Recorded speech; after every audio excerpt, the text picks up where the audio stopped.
Today we're going to talk about Omega drawer adjustments. Omega's drawers utilize the Blom tandem glide system for soft close and opening and closing.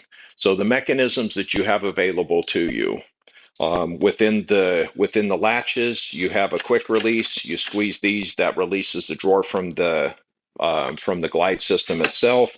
You have the sliders. As you push them towards the drawer, that makes the drawer go up and down. And you also have the wheels, and whichever way you move the wheels, it moves the drawer the direction that the wheels move. Over here, grab the squeezers, that releases the drawer. And those were all the front adjustments. Now for the back adjustments, you have a lift on each side that, moves this way, up and down, and that moves this pin up and down. And you have a wheel that goes left and right, which moves this pin this way or this way, and that's for the adjustments in the back. Okay, one last adjuster that Omega specifically uses is how they connect the drawer box to the drawer head. And that is, they have what they call a figure eight, and that'll give us a little bit of flexibility. So let me show you what I do. After the drawers are installed, the best place to start with the drawers is with everything down. All the adjusters in the back down,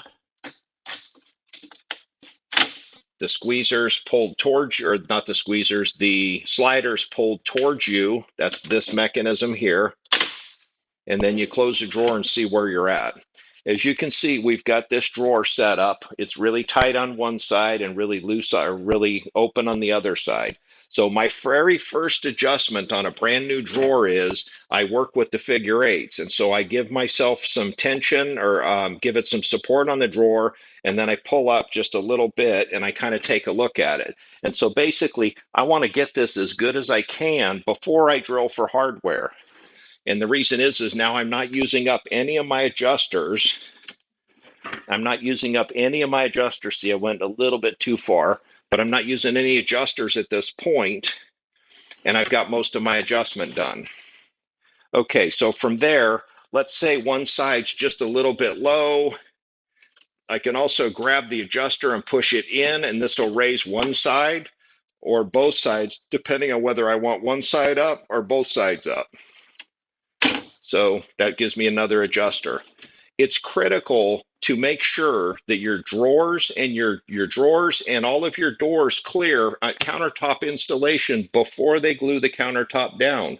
Once the countertop's glued down, they could have shimmed it up if they needed a little bit more space. Some guys make this taller, some guys make this shorter, and you need to double check the work before it gets glued down. So anyway, once you've glued the countertop down, the only other mechanism to fix all this stuff is to unconnect every one of your drawers from your drawer boxes and all of your doors from everything and move everything down manually. And that's a very time-consuming process. So make sure your contractor checks this stuff before he glues the countertop.